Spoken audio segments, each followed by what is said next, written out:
স্বাগত জানাচ্ছি টিভিএন 24 এর নিয়মিত আয়োজন আওয়ার ডেমোক্রেসি অনুষ্ঠানে। আপনাদের সাথে আছি আমি তাহিয়া রুবাইয়াত অপলা। দিনের বাছাই করা সংবাদ এবং এর পর্যালোচনা নিয়ে আমাদের নিয়মিত এই আয়োজন।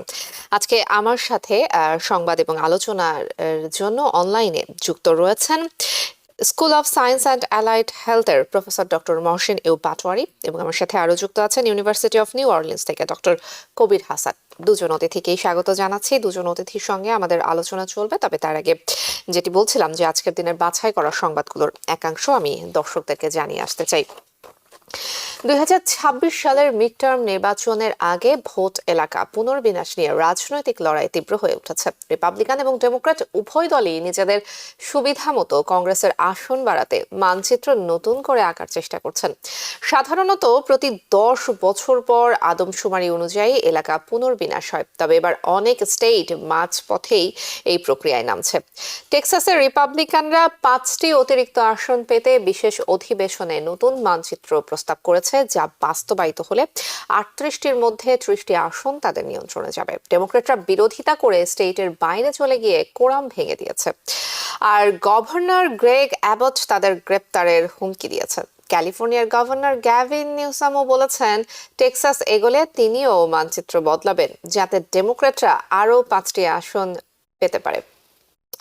নিউ ইয়র্কের গভর্নর ক্যাথি হোকুল পরিবর্তনের পক্ষে হলেও স্টেটের সংবিধান মাঝপথে পুনর্বিন্যাসে বাধা দিচ্ছে। মিজৌরি, ইন্ডিয়ানা এবং ফ্লোরিডাতেও নতুন মানচিত্রের আলোচনা চলছে।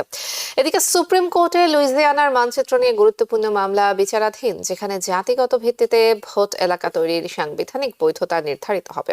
এই রায়ের প্রভাব গোটা দেশের নির্বাচনী মানচিত্রে পড়তে পারে। এদিকে আজকের দিনের আরও একটি গুরুত্বপূর্ণ সংবাদ, ইউক্রেনে রাশিয়ার আগ্রাসন থামাতে শিগগিরই ট্রাম্প পুতিন বৈঠকের পরিকল্পনা করছে ক্রেমলিন। ট্রাম্পের উদ্যোগে আগের 3 দফা আলোচনা ব্যর্থ হয়েছে।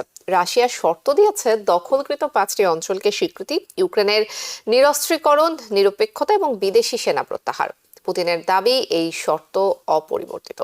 বিশ্লেষকদের মতে রাশিয়ার নিষেধাজ্ঞা এড়াতে বা ট্রাম্পকে রাজি করাতেই আলোচনায় বসছে। ইউক্রেন আলোচনায় অন্তর্ভুক্ত থাকার দাবি জানিয়েছে, নইলে আঞ্চলিক ছাড় দেওয়ার চাপ বাড়তে পারে। তবে দুই দেশের অবস্থানগত পার্থক্যের কারণে যুদ্ধবিরতির সম্ভাবনা এখনো অনিশ্চিত। ট্রাম্প রাশিয়া থেকে তেল কেনার কারণে ভারতের উপর অতিরিক্ত 25% শুল্ক ঘোষণা করেছেন। এটি আজকের দিনে রাজনীতিতে আরো একটি আলোচিত খবর, কারণ এর ফলে মোট শুল্কের হার এখন দাঁড়ালো 50%। ভারত এই পদক্ষেপকে দুঃখজনক বলে অভিহিত করেছে। ট্রাম্পের এই ঘোষণা এমন সময় এলো যখন ভারত এবং আমেরিকা একটি বাণিজ্য চুক্তি নিয়ে আলোচনা চালাচ্ছে, যা চলতি বছরের শুরুতে মোদি ট্রাম্প বৈঠকের পর শুরু হয়েছিল।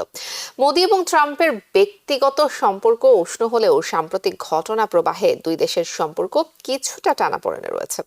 দুই দেশে 2030 সালের মধ্যে দ্বিপাক্ষিক বাণিজ্য $500 বিলিয়ন উন্নত করার লক্ষ্য ঠিক করা হয়েছে, তবে লক্ষ্য পূরণে সুনির্দিষ্ট পরিকল্পনা এখনো প্রকাশ পায়নি। এর সাথে যুক্ত হচ্ছে চীনও। শত্রু দেশ হলেও এই মাসের শেষের দিকে চায়নাতে একটি সম্মেলনে যোগ দিতে সম্মত হয়েছে ভারতের প্রধানমন্ত্রী মোদি।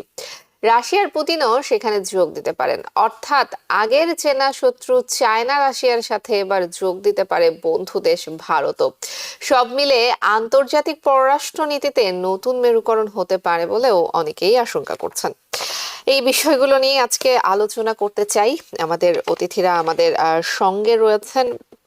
আজকের দিনে বেশ কিছু সংবাদ রয়েছে, তার মধ্যে আমরা বাছাই করে এই সংবাদগুলো বের করেছি এবং আমরা আসলে আলোচনার মাধ্যমে আসলে দেখতে চাই, কারণ আমেরিকার রাজনীতিতে বর্তমানে আসলে যে অবস্থা রয়েছে, যে অস্থিরতা আসলে চলছে বিভিন্ন দেশের সাথে, সেই অস্থিরতা আসলে শুধু আমাদের দেশ মানে শুধুমাত্র আমেরিকার ভেতরেই সেটা সীমাবদ্ধ নয়। এটি কিন্তু বৈশ্বিক রাজনীতিতেও একটা বড় ধরনের প্রভাব ফেলছে এবং বিশ্বের বড় বড় দেশের রাষ্ট্র নেতাদের বক্তব্য, পাল্টা বক্তব্য, তাদের বিভিন্ন রকম পদক্ষেপ, আসলে অনেক রকমের পরিকল্পনা, অনেক রকমের নীতি, এগুলো পরিবর্তনেও কিন্তু বড় ধরনের ভূমিকা রাখছে। কি হতে পারে সামনের দিনগুলোতে, সেগুলো নিশ্চয়ই আলোচনায় থাকবে। আমাদের অতিথিরা সঙ্গে থাকবেন। একটি বিরতির সময় হয়ে গেছে, দর্শক আপনারাও সঙ্গেই থাকুন। আওয়ার ডেমোক্রেসি অনুষ্ঠানে নিচ্ছি ছোট্ট একটি বিরতি। বিরতির পর স্বাগত জানাচ্ছি। আমরা বিরতিতে প্রশ্ন যাবার আগে সংবাদগুলোর একাংশ দর্শকদেরকে জানাচ্ছিলাম। দুজন political analyst professor doctor Mohsinur Patwari এবং ডক্টর কবির হাসান, দুজন অতিথি আমার সঙ্গে রয়েছেন। প্রফেসর ডক্টর মহসিনুর পাটোয়ারি, আপনাকে দিয়ে শুরু করব। 2026 সালে মিডটার্ম নির্বাচনের আগে ভোট এলাকা পুনর্বিন্যাস নিয়ে আমরা দেখতে পাচ্ছি রাজনৈতিক দ্বন্দ্ব বেশ তীব্র হয়েছে। ডেমোক্রেটরা বিরোধিতা করে স্টেটের বাইরে চলে গেছেন, মানে এরকম একটা পরিস্থিতি তৈরি হয়েছে। আসলে ভবিষ্যৎটা কি দেখছেন? কি হতে পারে বলে শঙ্কা করছেন, অথবা কোনো সম্ভাবনা দেখছেন কিনা? আপনাকে অসংখ্য ধন্যবাদ। আমেরিকার রাজনীতিতে, আমেরিকান ডেমোক্রেসিতে আমি বলবো এটা একটা ফ্ল। এই যে আপনার যে রিমাইন্ডারিং যেটা বলে আর কি, যে নিজেদের যেখানে যেই দল ক্ষমতায় আছে তারা সেইভাবে তাদের ওই নির্বাচন ম্যাপটাকে এমন ভাবে সাজিয়ে নেয় যে তাদের প্রতিনিধিটা নির্বাচিত হতে পারে। এটা হয়ে আসছে অনেক দিন থেকে। তো এইবার আমি প্রথম দেখলাম যে একজন প্রেসিডেন্ট ডাইরেক্টলি ইনভলভ হচ্ছে, বলছে যে আমার আরো 5টা সিট দরকার, এমন ভাবে করো যাতে আমি 5টা সিট পাই। প্রেসিডেন্ট ট্রাম্প এটা একদম নেকেট হয়ে যাচ্ছে। আমি মনে করি আমেরিকান ডেমোক্রেসির জন্য এটা একটা অন্ধকার পরিবেশ সৃষ্টি হচ্ছে। আমার মনে হয় যে আপনার যদি নিউ ইয়র্কের কথা বলি, যেমন নিউ ইয়র্কে এটা করা সম্ভব না ইজিলি, কারণ নিউ ইয়র্কে বাই পার্টিজান একটা কমিশন হইতে হয়, সেই কমিশন ওরা ঠিক করে। আমার মনে হয় গণতন্ত্রকে স্থায়ীভাবে প্রতিষ্ঠা করার জন্য, আমেরিকান গণতন্ত্র স্থায়ী, বাট এটাকে মাস মোর স্টেবল করার জন্য আমাদের মনে হয় এই ধরনের প্রত্যেক স্টেটেই তাদের লেজিসলেশন এমন একটা সিস্টেম করা দরকার যাতে করে বাই পার্টিজান একটা সিস্টেমের মাধ্যমে এটা করা যায়। নতুবা যারা ক্ষমতায় থাকবে যে প্রভিন্সের, যে স্টেটের, তারা এই জিনিসগুলা ম্যানিপুলেট করবে। এটা নর্মালি এভরি 10 বছরে করার কথা, কিন্তু এবার ওই 10 বছরের আগে করা শুরু করেছে। কারণ নেক্সট ইয়ারের যেই মিড টার্ম ইলেকশন, এটা অত্যন্ত ক্রিটিক্যাল। এই জন্য যে প্রেসিডেন্ট ট্রাম্পের কাছে এখন বোধ কংগ্রেস এবং সিনেট আছে, এবং এটা তারপরে নানান ধরনের ট্যারিফ এইসব নিয়ে এখন একটু নেগেটিভ অবস্থায় আছে প্রেসিডেন্ট ট্রাম্প। সুতরাং উনি চাচ্ছে যে কোনো ভাবে কংগ্রেসটা যেন না হারায়। কংগ্রেসটা এখন বর্তমানে ভেরি থিন মার্জিন জিতছে। তো এই জিনিসটা আমি মনে করি যে দুটো জিনিস, এই যে এখন যে রিমাইন্ডারিং দিয়ে এগুলা করা একদম open manipulation for political benefit. আর সেকেন্ড থিংটা তো আমি অনেকদিন বলে আসছি যে লবিং, এখানকার ডেমোক্রেসিটাকে কিভাবে ডেমোক্রেসিটাকে মিডিয়া থ্রুতে ম্যানিপুলেট করে, এই জিনিসগুলো কিন্তু আমাদের ডেমোক্রেসির জন্য ভবিষ্যতের জন্য খারাপ আমি মনে করি। তবে এটা আমি মনে দুঃখজনক। এটার জন্য একটা নেশন ওয়াইড আমার মনে হয় ফেডারেল পলিসি হওয়া উচিত, যে সব স্টেটের জন্য এটা কার্যকর হবে আর কি। প্রফেসর ডক্টর মহসিনুর পাটোয়ারি, একটু যুক্ত করবেন কিনা যে ট্রাম্প আসলে এত মরিয়া হয়ে উঠছেন কেন? তার তো আসলে আরো একবার ক্ষমতায় আসার মতো কোনো বিষয় নেই। ভাই, মরিয়া উঠবে না। ক্ষমতার যে পাওয়ারের যে লোভ, উনি যদি কংগ্রেস যদি হারান, তাহলে উনি তো মোটামুটি আপনার প্রেসিডেন্ট বলে কি, যে একটা কারণ উনি তো কিছুই লেজিসলেশন যেটা উনি করতে চান সেটা উনি করতে পারবেন না। তার মধ্যে আরো অনেক কিছু আছে, এর মধ্যে এগুলো হারালে ওই যে ইমপিচমেন্টের ব্যাপার স্যাপার আছে, ওই ধরনের জিনিসপত্রগুলো চলে আসবে। এটার জন্যই বিশেষ করে is a big stake for him. আর বিশেষ করে উনি যে কথাবার্তা বলেন, ওনার কথাবার্তা তো কোনো গার্ড থাকে না অনেক সময়, এতে করে লোকজনরা অফেন্ড করে। আর পার্টিকুলারলি আপনার যে মিডল ইস্টের ব্যাপারটা নিয়ে রিপাবলিকান এবং ডেমোক্রেটদের কাছে গাজার ছবিগুলো দেখে যে অবস্থার লোকজনগুলো হয়েছে, এবং উনি ইনঅ্যাক্টিভ, কিছু দুই একটা কথা বলে তারপরে ইনঅ্যাক্টিভ হয়ে যায়, দুই একটা কলে ইনঅ্যাক্টিভ হয়ে যায়, কারণ বিগ মানির কন্ট্রোল। এইসব কিছু নিয়েই ওনার পরিস্থিতিটা একটু দুর্বল এখন। সেই দুর্বলতাকে উনি রক্ষা করার জন্য উনি মরিয়া হয়ে উঠছে, যাতে করে অ্যাটলিস্ট কংগ্রেসটা উনি রাখতে পারে। এটাই হলো আমি মনে করি যে তার মেইন। আদারওয়াইজ উনি প্রেসিডেন্টে থাকলো কিন্তু কিছু করতে পারলো না আর কি। এক্সিকিউটিভ অর্ডার দিয়ে কি করবে? এক্সিকিউটিভ অর্ডার কেউ চ্যালেঞ্জ করবে? এখন তো যেহেতু কংগ্রেস রিপাবলিকান থাকাতে, সিনেট রিপাবলিকান থাকাতে চ্যালেঞ্জ করছে না, কিন্তু ডেমোক্রেটরা যদি কংগ্রেসে চলে আসে তারা চ্যালেঞ্জ করবে যে you are going beyond your rich.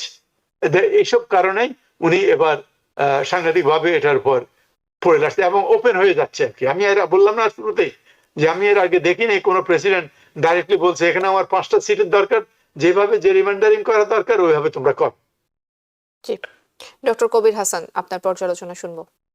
হ্যাঁ, আমি জাস্ট কিছু অ্যাড করতে যাচ্ছি। ফার্স্ট অফ অল, এই জেরিমেন্ডারিং প্রসেসটা, যে কথাটা কনক্লুশনটা আমি বলি, তারপর অন্য জিনিসগুলো বলুন। যেটা বললেন যে বাইপার্টিসান কমিশন, একটা ফেডারেল রেগুলেশনের আন্ডারে জেরিমেন্ডারিংটা করা উচিত। ইউনাইটেড স্টেটসে যে অ্যাপরশনমেন্ট অফ কংগ্রেস যেটাকে বলে আর কি, একটা কনস্টিটিউশন, এটা নির্ভর করে একটা জনগোষ্ঠীর উপরে, নন সিটিজেনশিপের উপরে। ট্রাম্প যখন প্রথমবার ক্ষমতা এসেছিল, সে কিন্তু বলেছিল যে সিটিজেনশিপ পোর্শনটা যেন ইয়াতে থাকে, যাতে সেটা একটা অনেক যুক্তি দিয়েছিল যে সিটিজেনশিপ কতজন আছে তাতে আমাদের সোশ্যাল বেনিফিট যা হচ্ছে, আমাদের বাজেটের process, everything will be easy. কিন্তু সুপ্রিম কোর্ট এটাকে করেছে, আনকনস্টিটিউশনাল করেছে। আরেকটা জিনিস আছে, ভোটিং রাইটস অ্যাক্ট আমেরিকাতে।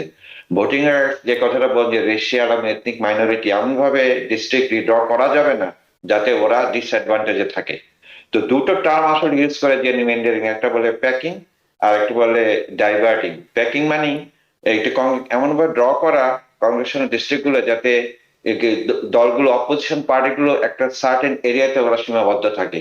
আর ডাইভার্টিং হলো এমন ভাবে এটাকে করে দেওয়া, মানে ছড়িয়ে ছিটে দেওয়া, যাতে সবসময় ওরা মাইনরিটি ফিল করে, ওরা মনে করে যে আমরা ভোট দেই বা না দেই এতে কোনো চেঞ্জ হবে না। আর যে 5টা সিটের কথা উনি বললেন, এই 5টা সিটকে এবার ওরা চিন্তা করে দেখেছে যে এটা যদি করে তাহলে 5টা সিট ওদের পক্ষে যাবে। কিন্তু এটা বুঝতে হবে যে জেরিমেন্ডারিং শুধু রিপাবলিকানই হেল্প করে না, এটা কিন্তু ডেমোক্রেটরা করে। ব্লু স্টেট গুলোতেও ডেমোক্রেটরা জেরিমেন্ডারিং করেছে যখন সে ক্ষমতায় থাকে। যেমন এখন যে ডোনাল্ড ট্রাম্প এখন মানে রমরম অবস্থা আছে, 3টা ব্রাঞ্চ অফ দি গভর্নমেন্ট তার আন্ডার, ইনক্লুডিং দি সুপ্রিম কোর্ট। আমি জাস্ট একটা জিনিস অ্যাড করতে চাচ্ছি, যদি কংগ্রেস মানে মিড টার্ম কংগ্রেস সিট হারায়, মানে এটা মোট সম্ভাবনা আছে 2টা হাউসের মধ্যে সিনেট অথবা কংগ্রেস একটা ওরা হারাবে। কিন্তু ডোনাল্ড ট্রাম্প যে সুপ্রিম কোর্ট আছে, সে কিন্তু rest of the term say executive অর্ডারে চালিয়ে যাবে। আপনারা জানেন যে জেরিমেন্ডারিং যে 2022 যেই প্রথমবার যখন সে ক্ষমতা এসেছিল, সিটিজেন কোশ্চেন নিয়ে সুপ্রিম কোর্ট শাটডাউন করেছে, কিন্তু তারপরে কিন্তু সে আবার এক্সিকিউটিভ অর্ডার দিয়ে এই জিনিসগুলোকে, সিটিজেনশিপ ডেটা কিন্তু সে কালেক্ট করেছে। অনেকে বলে যে এগুলো কালেক্ট করা হয় টার্গেট করার জন্য মাইনরিটিকে, আনডকুমেন্টেড ওয়ার্কারকে। তো এই জিনিসটা আমেরিকাতে সবাই ইউজ করেছে। কনক্লুশন হবে যে আমেরিকাতে যদি একটা বাইপার্টিসান কমিশন, যেটা নিউ ইয়র্ক স্টেটে আছে, এটা সব জায়গায় যদি হয়, তাহলে একটা সাম্যতার ভিত্তিতে ইউএস কনস্টিটিউশনকে সম্মান করে এবং ভোটিং রাইটসকে সম্মান করে এই জিনিসগুলো আমেরিকান ডেমোক্রেসিকে আরো শক্ত করবে। জি, আমরা শুনছিলাম দুজন অতিথির বক্তব্য আমরা শুনছিলাম। আমি একটু পরবর্তী বিষয়ে যেতে চাবো। প্রফেসর ডক্টর মহসিনুর পাটোয়ারী, ইউক্রেনে রাশিয়ার আগ্রাসন থামাতে শিগগিরই ট্রাম্প পুতিন বৈঠকের পরিকল্পনা করছে। ট্রাম্প এর আগে কয়েকবার উদ্যোগ নিয়ে আসলে ব্যর্থ হয়েছে। রাশিয়া কিন্তু বেশ কিছু কঠিন শর্ত জুড়ে দিয়েছে। মানে কালকে আসলে যে আলটিমেটাম দেয়া হয়েছিল, আগামীকাল অর্থাৎ শুক্রবার সেটার সময় শেষ হতে যাচ্ছে। মানে উদ্দেশ্য কি আসলে শুধুমাত্র যুদ্ধ বন্ধ করাটাই, নাকি আসলে শান্তি ফিরিয়ে আনাটা, অথবা রাশিয়া যে আসলে যেভাবে শর্তগুলো আসলে দিয়েছে এবং বলছে, পুতিন বলছে যে এই শর্তগুলো একেবারেই অপরিবর্তিত, এইগুলো আসলে মেনে নেওয়াটাও কতটা যৌক্তিক, কিংবা ট্রাম্প আসলে এগুলো মেনে নিবে বলে আপনার মনে হয় কিনা? আপনার পর্যালোচনা শুনবো। আপনাকে অসংখ্য ধন্যবাদ। রাশিয়া তো ফেব্রুয়ারি 2022-তে বড় আকারে ইউক্রেন ইনভেড করে। আমরা পিছনে আর যাব না, 2014 থেকে শুরু করে কেন এই জিনিসটা হলো আর কি, রাইট? এটা একটা রাশিয়ান প্রায় 30%, 30-35% of the Ukrainian Russian origin, Russian speak করে আর কি।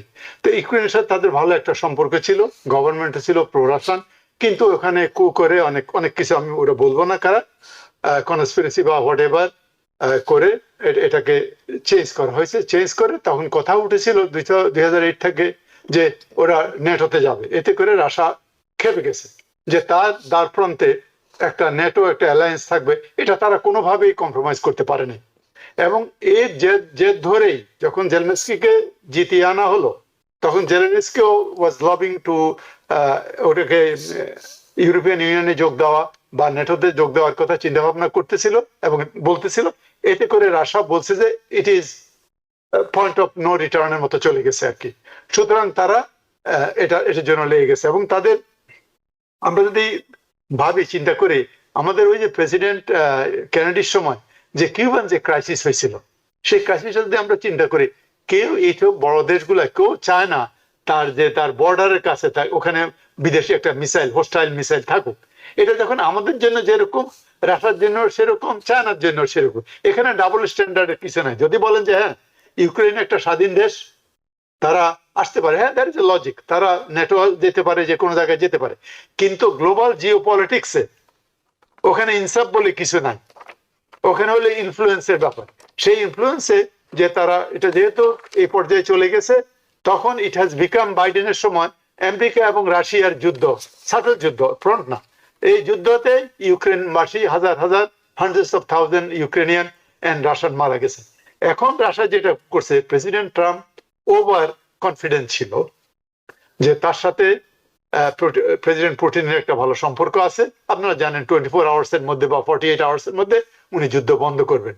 কিন্তু রাশিয়ার একটা এইম আছে, মিনিমাম তার ন্যাশনাল ইন্টারেস্ট, তার ন্যাশনাল ইন্টারেস্টটাকে রাশিয়া স্যাক্রিফাইস করবে না। যে রাশিয়ান ইন্টারেস্টটা হলো যে ইউক্রেনকে, সেই যে রাশিয়ান যে অধ্যুষিত এলাকা আছে, যে এলাকা তারা হাজার হাজার লোক সোলজারের প্রাণের বিনিময় তারা দখল করছে, তারা নিয়ে নিছে, রাইট, ওগুলা তারা ছাড়বে না। তাহলে এত লোক, আমাদের হান্ড্রেডস অফ থাউজেন্ডস অফ লোক মারা গেল কেন? ওটা তারা বলছে যে না, আমরা ছাড়বো না, ওটা আমরা রাখবো। এটা তাদের নাম্বার 1 পয়েন্ট। এবং ইউক্রেনকে ন্যাটোতে যেতে দিবে না, এটাকে ডিমিলিটারাইজ করতে হবে, রাইট। আর আর ইউক্রেন থাকবে একটা নিউট্রাল কান্ট্রি, কোনো অ্যালায়েন্সের মধ্যে যাবে না। তারপরে কোনো ফরেন মিলিটারি থাকবে না। এবং তার চাচ্ছে যে নতুন ইলেকশন দিতে হবে।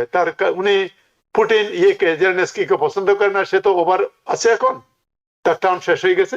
এই যে কন্ডিশন গুলো রাশিয়া মনে করে, এই কন্ডিশন গুলো রাশিয়ান জিওপলিটিক্যাল ইন্টারেস্ট, যারা যেটাকে বলে রাশিয়ার পরে যারা মাদারল্যান্ড, সাংঘাতিক, ওরা মাদারল্যান্ডের ব্যাপারে আপনারা জানেন যে সেকেন্ড ওয়ার্ল্ড ওয়ার সময় তারা জীবন দিছে কিভাবে, সেই মাদারল্যান্ডের জন্য তারা মনে করে, এটার জন্য তার, সেই জন্য পুতিন এগুলা নিয়ে স্টিক করছে। এবং এইগুলোর সাপোর্ট যে রাশিয়ান জনগণ আছে, রাশিয়ার জনগণকে এগুলো সমর্থন করতেছে, কারণ রাশিয়ান জনগণ ভাবছে এটা তাদের ন্যাশনাল সিকিউরিটি থ্রেট। এবং এই জন্য প্রেসিডেন্ট ট্রাম্পের আগে বলে আসছে যে হ্যাঁ ইউক্রেন কিছু এলাকা ছাড়তে হবে, ইউক্রেন এই ন্যাটোতে যাবে না। প্রেসিডেন্ট ট্রাম্প আগে থেকে বলে আসছিল, কিন্তু সামহাউ সামথিং হ্যাপেন, যে দুজনের মধ্যে কিছুটা রিফট হয়েছে। প্রেসিডেন্ট ট্রাম্প যে তার যে aspiration to have the Nobel laureate, Nobel prize, ওখানে যদি পিস আনতে পারে, নির্দিষ্ট যদি কিছুটা আনতে পারে, it is almost guaranteed that he will get A Nobel prize, right. এই জিনিসটা হচ্ছে না, এই জন্য উনি ইতিমধ্যে অনেক উত্তেজিত হয়ে গেছেন এবং 1-to-1 মিটিং করতে চাচ্ছিল, এতদিন পর্যন্ত হয় নাই। এবং যার জন্য এখন সেকেন্ডারি যে ইয়েটা, শুল্ক, যেটা সেকেন্ডারি শুল্ক, বিশেষ করে তাদের যে one of the biggest trading partner হলো ইন্ডিয়া, সেই বিগেস্ট ট্রেডিং, আমি জানি না আপনার ওই টপিকে আসবেন কিনা, সেই ট্রেডিং পার্টনারের উপরে যে শুল্ক ডাবল করছে 50%, এটা তার মানে ইন্ডিয়ার উপর সাংঘাতিক একটা প্রেশার। ওই প্রেশারটাকে রাশিয়ার উপরে আবার প্রেশারটা গিয়ে লেগেছে, রাইট। যদিও এটা ভেরি ডিসপ্রপোর্শনেট। রাশিয়ার তেল কিন্তু চায়নাও কিনে, রাশিয়ার তেল কিন্তু টার্কিও কিনে, না কিনে ইন্ডিয়াকে বিশেষ করে টার্গেট করা হয়েছে। যদিও ইন্ডিয়া আমেরিকার স্ট্র্যাটেজিক অ্যালাই, এবং রাশিয়ার সাথে ইন্ডিয়ার সম্পর্ক আমেরিকার চেয়ে অনেক পুরানো, স্টিল তারা কম্প্রোমাইজ করেছে, কিন্তু তারা তাদের ন্যাশনাল ইন্টারেস্টে এটা করবে না। এই প্রেশার গুলোর জন্যই প্রেসিডেন্ট পুতিন তারপরে আলটিমেটাম দিয়েছে, তার ট্রেডিং পার্টনারদের উপর যাচ্ছে। এইসব কারণে প্রেসিডেন্ট পুতিন এগ্রি হয়েছে মিট করার জন্য। তো আমার মনে হয় ওই দুইজন যদি মিট করে, আমার মনে হয় 1-to-1 মিট করাটাই ভালো তাদের জন্য। মিট করলে প্রেসিডেন্ট ট্রাম্প তার আগের কথাবার্তা অনুযায়ী অনেক কিছু, এই যে যুক্তিগুলো দিছে, এগুলা প্রেসিডেন্ট ট্রাম্প হয়তো মেনে নিতে পারে। এটাই কিন্তু জেলেনস্কির ভয়, যে সে যদি এগুলা মেনে নেয় তাহলে থিংস উইল বি ডিফারেন্ট। আমার মনে হয় দুজনে মিললে একটা সম্ভাবনা আছে। আপনার একদম শুনেন, সামনাসামনি কথা বললে, চোখে চোখে কথা বললে একটা কিছু মেল ডাউন হয়, একটা কিছু নরম হয়। আমার সম্ভাবনা কিছুটা আছে। তবে রাশিয়া তার ন্যাশনাল ইন্টারেস্ট, ন্যাশনাল সিকিউরিটি সে কম্প্রোমাইজ করবে না, যেমন আমরাও করি না, আমরা আমেরিকাও করবে না, এটা তারা করবে না। এখন আমরা দেখা যাক কি হয়। we are waiting to see. Hopefully something will come, peace will come. লোকজন মরছে, আবার সবাই, উনি বারবার কথা বলেন এই কথা যে এখানে শত শত প্রায় লোক মরছে, লোক মরতেছে, কিন্তু তার চেয়ে যে বেশি লোক গাজায় মারতেছে, ওই কথা উনি বলেন না। এটা আমার কাছে একটা মনে হয়েছে আর কি, আনফেয়ার মনে হয়েছে আর কি। Thank you. আমি জাস্ট কিছু জিনিস অ্যাড করছি মহসিন ভাইয়ের সাথে।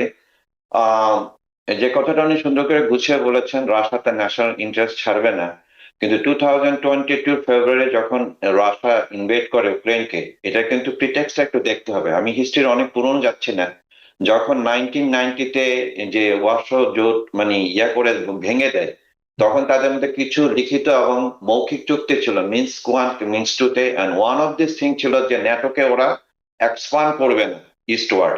তারা ন্যাটোকে এক্সপান্ড করতে করতে ইউক্রেন পর্যন্ত নিয়ে গেছে এবং ফাইনালি ইউক্রেনকে ওরা ন্যাটোর অংশ করতে চেয়েছিল, এবং সেই মুহূর্তে কিন্তু রাশিয়া ইনভেড করেছে। কিন্তু এই যে রাশিয়াকে নিয়ে আসা ওই লেভেলে, এটা কিন্তু আমেরিকার গেম প্ল্যান ছিল। আপনার তো স্পষ্ট মনে আছে তখন ডিফেন্স সেক্রেটারি বলেছিল এই যুদ্ধ রাশিয়াকে উইক করার জন্য, কারণ রাশিয়াকে যদি উইক করতে পারে তারপর তাদের নেক্সট টার্গেট হলো চায়না। আপনি দেখেন চায়না কিন্তু ইন দ্য মিন টাইম খুব শক্তিশালী হচ্ছে, দ্যাট নাম্বার 1। এখন যে 2022-তে ফেব্রুয়ারি মাসে পরে 2-3 মাসের মধ্যে কিন্তু ওরা একটা নেগোসিয়েট করে টার্কির আন্ডারে যে একটা সম্মানজনক পরিস্থিতি যাওয়ার চেষ্টা করেছিল। সেই সময় যদি যুদ্ধবিরতি চুক্তি হতো, একটা নেগোসিয়েশন, তাহলে ইউক্রেন কিন্তু এতটা হারাতো না। এখন রাশিয়া একটি জিনিসও ছাড় দেবে না। ছাড় না দেওয়ার কারণ হলো যে 5টা এরিয়া আপনি বললেন, Crimea is gone, Crimea is out of question. যে 4টা এরিয়া ওরা দখল করেছে, সেখানে রাশিয়ান মানে তাদের cultural language and everything Russian জনগোষ্ঠী আছে, এবং তোর মধ্যে 4টার মধ্যে 2টা কিন্তু অলরেডি ওদের রেফারেন্ডাম হয়ে ওরা অলরেডি ডিক্লেয়ার করেছে দে আর পার্ট অফ রাশিয়া। সুতরাং সেটা out of question, NATO is out of question. এখন এই জিনিসগুলোই হবে আলটিমেটলি, এই জিনিসগুলো যদি ডোনাল্ড ট্রাম্প দিয়ে দেয়, যে কথাটা ভাই বললেন মহসেন ভাই, যে জেলেনস্কি ভয় পাচ্ছে, ওরা যদি দুইজন আলাপ করে হয়তো এটা এগ্রি করে যাবে, তাহলে ইউক্রেনের কি হলো, এত ক্ষতি হলো ইউক্রেনের, এত ডলার আমরা দিলাম, আমেরিকা আমেরিকা তার মানে অবজেক্টিভ ফুলফিল করলো না, রাশিয়া তার গেইন গুলো হলো। আলটিমেটলি আপনি দেখেন এই যে সিম্পলি একটা টেরিটরি খেলা হচ্ছে, যে সেকেন্ডারি টেরিটরি কথাটা বললেন, ভারতকে করছে, কিন্তু চীনকে কিন্তু ধরতে সাহস পাচ্ছে না, কারণ চীন আরো বেটার পজিশনে।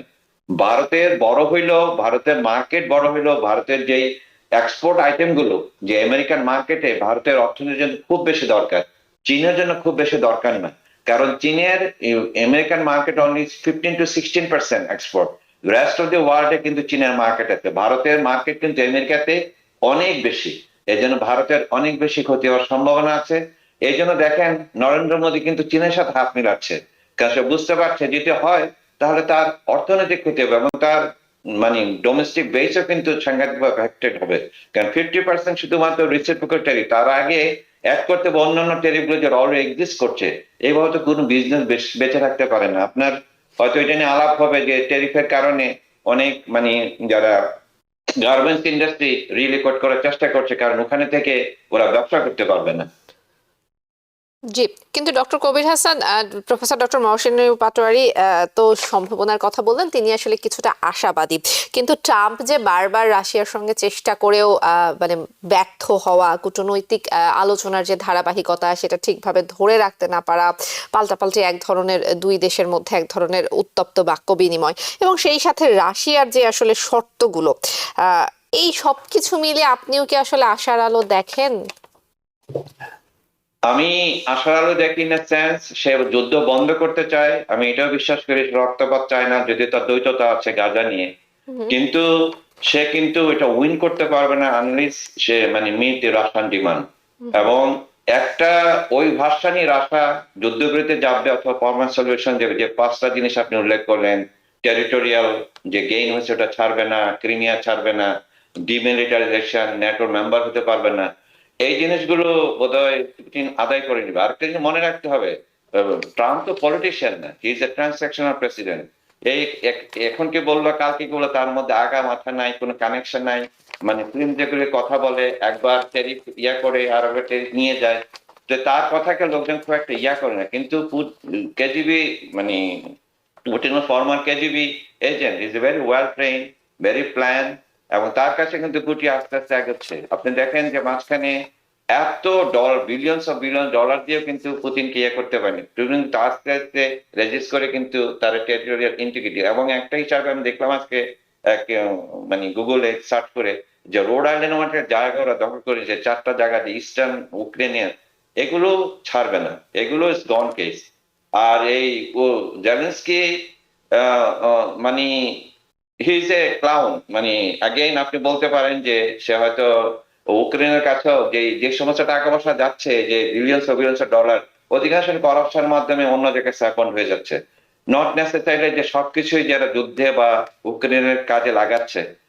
তাই হ্যাঁ, আমি অফকোর্স ইউক্রেনের মানে সভরেনিটি টেরিটরি মানে তাদের ইয়া থাকতে হবে, ন্যাশন হিসেবে তাদের মানে সম্মান থাকতে হবে, সবই ঠিক আছে, কিন্তু আমার মনে হয় Ukraine is a bad position right now in negotiating term. এখন যদি কোনো ধরনের ডিল করতে হয়, যে ভয়ের কথাটা বললেন মহসিন ভাই, জেলেনস্কি ভয় পাচ্ছে পুতিন এবং ট্রাম্প যদি ওই রাশিয়ান টার্মসে কিন্তু কনক্লুশনটা হবে। জাস্ট একটা কুইকলি, যে এই যে উনি যে নিউক্লিয়ার সাবমেরিন পাঠালো, এগুলা কমপ্লিটলি সিলি থিং। যেটা এটা আপনার বাংলাদেশ না, ইন্ডিয়া না, যে আপনি থ্রেট করলেন এই করলেন, এটা অ্যানাদার নিউক্লিয়ার পাওয়ার, যে নিউক্লিয়ার পাওয়ার ওয়ারহেড আমেরিকার চেয়ে বেশি, রাইট? এই জিনিসগুলো কিন্তু প্রেসিডেন্ট ট্রাম্পে কাকে কে যাকে এরকম বুদ্ধি দেয় আমি ঠিক জানি না। আর চায়নার কথা যে বললেন, চায়নার যে রেয়ার আর্ট আছে, সে রেয়ার আর্ট না হলে আমাদের চলবেই না। সুতরাং চায়নাকে আপনি পারবেন না ঠেকাতে। ইন এডিশন টু আমাদের কবির সাহেব বললো যে তাদের তো এরা আগে থেকে প্ল্যান করে ওয়ার্ল্ড ওয়াইড মার্কেট করে নিয়েছে, রাইট? আর ইন্ডিয়ার হলো 18% এক্সপোর্ট হলো আমেরিকাতে, সুতরাং যে বিগ থিং 2.2% জিডিপি, রাইট?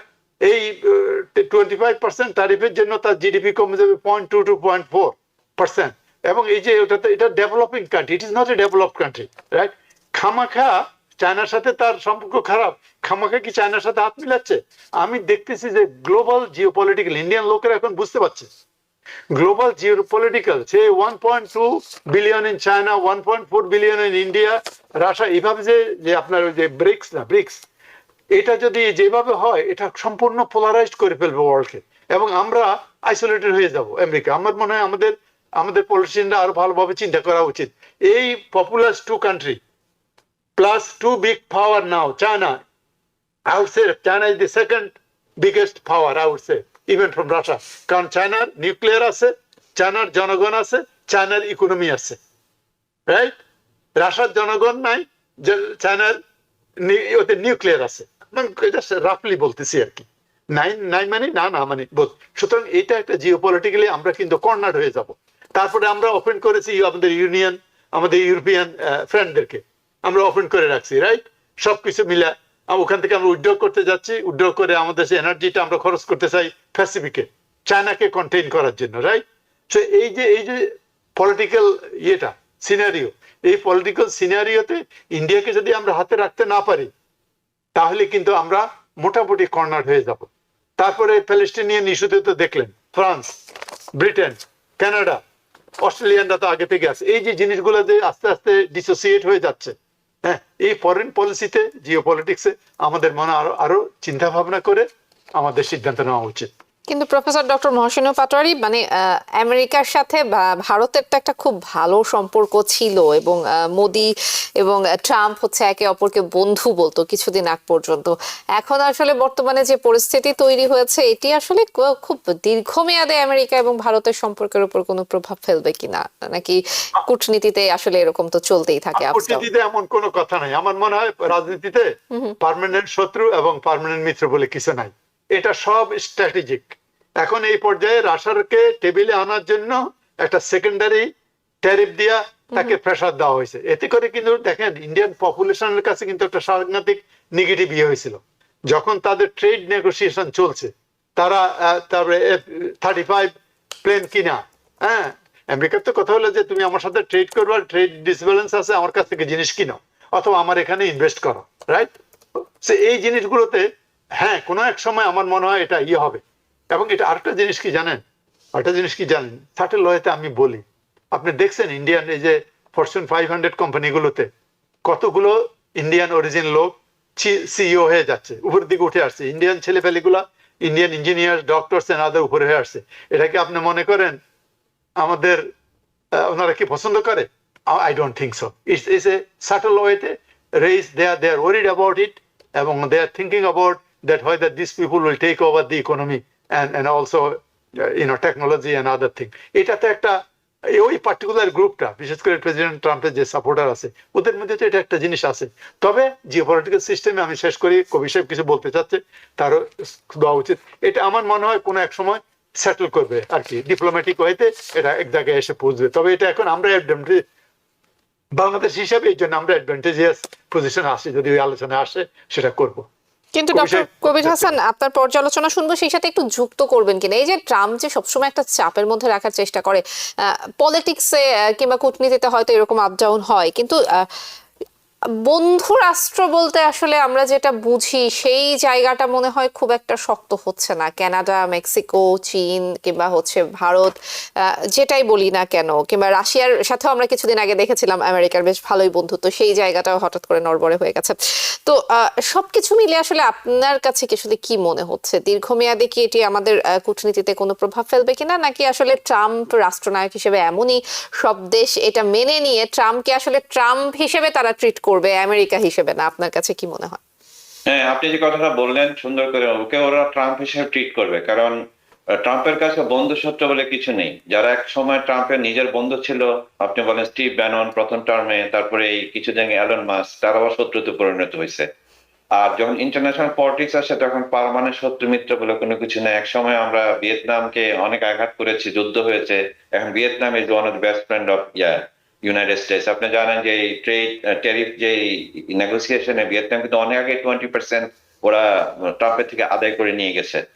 তো এই একটা জিনিস মনে করতে হবে, যেটা আমেরিকাতে ডিপ স্টেট বলে একটা কথা আছে, ডিপ স্টেট এখনো কন্ট্রোল করে বিগ মানি, ইন্টেলিজেন্সিয়া, এবং এটার সাথে আরেকটা যুক্ত হয়েছে যেটা মাগা, যেটা মানে ডেপ্রাইভ হোয়াইট মাইনরিটি, এটা কিন্তু 20% আসলে ডেপ্রাইভ। এটা একটা পজিটিভ দিক যেটা বললেন, যে এটা ইন্ডিয়ার বেলা যে সব ট্যাক্স ওয়ার্কারে কন্ট্রোল করতেছে, এটা অনেক আমেরিকান লাইক করছে না, but the same time American সেই গোষ্ঠীটা কিন্তু, যেহেতু ওদের মানি পাওয়ার আছে, টেকনোলজিক্যাল পাওয়ার আছে, ব্রেন পাওয়ার আছে, তারা কিন্তু এখানে পলিসি করে ইনফ্লুয়েন্স করে। ওরা এখন অনেক জায়গায় উঠে গেছে। তো আমার মনে হয় একটা কনক্লুশন আসবে, নট 25%, 50%, যেটা ট্রাম্প বলে আর কি, এক ধরনের নেগোসিয়েশন আসবে। কিন্তু একটা জিনিস মনে রাখতে হবে, যে আমিও নরেন্দ্র মোদীকে, যদি আমি নরেন্দ্র মোদীর ফ্রেন্ড না, কিন্তু এই যে জিনিসটা ট্রাম্প বারবার চাচ্ছে, আপনি যদি দেখেন যে টেরিফের ব্যাপারটা, সে এগ্রিকালচার সেক্টরকে বলছে ওপেন করে দিতে। ইন্ডিয়া অথবা বাংলাদেশ আমাদের এগ্রিকালচার নির্ভর করে, ওদের সাবসিডিতে ওদের উৎপাদন হয়, ওদের 1.4 বিলিয়ন লোকজনকে খাওয়াতে হয়। এই সেক্টরকে ওপেন করে দিলে তাহলে, কারণ আমেরিকা তখন মার্কেট ফ্লাড হয়ে যাবে, তখন তাদের কৃষকদের কি হবে, পশুপালকদের কি হবে, এই ব্যাপারে তাদের যে পজিশন ইন্ডিয়ার যে ধরে রাখতে পারে, সেটা তার জন্য ভালো হবে। কিন্তু যে জিনিসটা ওরা চাচ্ছে আসলে ইয়াকে মানে সেপারেট করতে, শুধু তাই না, তেল কিনা না, মানে ইন্টারেস্টিংলি আপনাকে একটা জিনিস বুঝতে হবে, যে $30 ধরে $30 তেল কিনছে মানে রাফলি ইন্ডিয়া রাশিয়া থেকে ফর দি লাস্ট 2.5 years, এবং সেই তেল ওরা রিফাইন করে বাজারে বিক্রি করছে $70, তারা প্রফিট করতেছে। তো এই ট্রাম্প তো বিজনেসম্যান, এই জিনিসটাকে সেটা ভালোভাবে না। আরেকটা জিনিস, যে রাশিয়ার সাথে যে ডিফেন্স ট্রিটি আছে, রাশিয়া থেকে প্রচুর অস্ত্রশস্ত্র তারা বাই করে, আমেরিকা চাচ্ছে যে আমেরিকার অস্ত্রশস্ত্র কিনো। এই ব্যাপারগুলো একটা দিকে ওদের নেগোসিয়েশন হবে। আপনি জানেন যে এই ট্যারিফ শুরু হওয়ার আগে কিন্তু ইন্ডিয়া এবং ইউনাইটেড স্টেটস এর একটা ট্রেড নেগোসিয়েশন চলতেছিল, এবং 5 বার ওরা মিট করেছে। এটার একটা কনক্লুশন হবে। আমার মনে হচ্ছে সবকিছু মিলিয়ে Indian soft power in United States politics এবং intelligentsia and the corporate sector, এইটার একটা মিডিয়েটিং একটা রোল প্লে করবে ইন্ডিয়া এবং ইউনাইটেড স্টেটসের সম্পর্কের ব্যাপারে। আর চায়নার ব্যাপার যেটা বললেন, যে চায়নাকে কিন্তু এই যে সেকেন্ডারি টাইপের কথা বলে নাই কিন্তু, কারণ কি, ওই যে রেয়ার আর্থ ম্যাটেরিয়াল এবং চিপস, মানে চিপস, যদিও চায়না করে নাকি তাইওয়ান করে, তাইওয়ানের মাধ্যমে সে চিপস মার্কেট, দুইটা ভেরি ইম্পর্টেন্ট জিনিস, যেটা আমাদের ইন্ডাস্ট্রিয়াল বেস, যেটা আমেরিকা গড়তে চাচ্ছে, এটাকে কন্ট্রোল করে। এই জন্য চায়নার বেলা কিন্তু খুব একটা বলেন, সেকেন্ডারি ট্যারিফের কিন্তু চায়নার কথা উল্লেখ করেনি। চায়না যদি সে করে, তাহলে রেয়ার আর্থ ম্যাটেরিয়াল যদি বন্ধ করে, সবকিছু আমাদের ইন্ডাস্ট্রি বলেন, হাইটেক বলেন, এআই বলেন, এভরিথিং উইল বি ইম্প্যাক্টেড। সুতরাং আসলে ইন্টারন্যাশনাল পলিটিক্স এর পাওয়ার স্ট্রাকচার, কাজ কতটা শক্তি আছে, যোগ্যতা আছে, এগুলো ফ্যাক্টর করে। ইন্ডিয়া যদিও 1.4 বিলিয়ন, কিন্তু ইন্ডিয়া চায়না চেয়ে অনেক পিছনে পিছিয়ে আছে। In terms of the last 30 years, চায়নাতে যে গ্রোথ জানা যে জিডিপি যাতে তাদের যে মিডল ইনকাম গ্রুপের যে উত্থান হয়েছে ইন্ডিয়াতে কিন্তু সেইভাবে হয়নি। তো এই ব্যাপারগুলো যারা আমেরিকাতে চালাচ্ছে সফট পাওয়ার যারা চিন্তা করছে তারা এই সমস্ত ক্যালকুলেশন করছে। ট্রাম্পকে ট্রাম্পের মতো চলতে দিচ্ছে, কিন্তু সারা দুনিয়া ট্রাম্প এসে আমি জাস্ট আরেকটা জিনিস বলে শেষ করবো। Trump like big number 500 billion 1 trillion. এই যে টিম কুক মিট করলো কে গতকাল অ্যাবাউট এআই, কারণ অ্যাপলের অধিকাংশ ওদের উৎপাদন আউটসাইড দি কান্ট্রি। তারা বলতেছে টিম কুক এসে বলছে $100 বিলিয়ন আমরা ইনভেস্ট করবো। কিছুদিন আগে 3-4 মাসে $500 বিলিয়ন ইনভেস্ট করবে। আমি যারা ট্যাক ওয়ার্ড আছে বন্ধু বান্ধব বলা এগুলো সব বগাস, এগুলো তাকে খুশি করার জন্য, তার নার্সিস্টিক যে ফিলিংস আছে এটাকে মানে ডিল করার জন্য। সুতরাং Trump the rest of the world, America, rest of the world, same thing না। জি, অসংখ্য ধন্যবাদ। আমাদের আজকের মতো সময়ও শেষ হয়ে গেছে। Doctor Kabir Hasan, professor doctor Mohsin Patwari, দুজনকে অসংখ্য ধন্যবাদ এবং কৃতজ্ঞতা আজকে আপনারা সময় দিয়েছেন। Thank you. ধন্যবাদ জানাবো দর্শকদেরকেও। আবার ডেমোক্রেসি অনুষ্ঠানে এই ছিল আজকের মতো। টিভেন 24 এর সঙ্গেই থাকুন সবসময়। টিভিএন 24 টেলিভিশন দেখতে আজই কল করুন 7187776556। লগ ইন করুন www.totalcablebd.com। নিউ ইয়র্ক থেকে সম্প্রচারিত টিভিএন 24 টেলিভিশন বিশ্বজুড়ে বাঙালির কণ্ঠস্বর।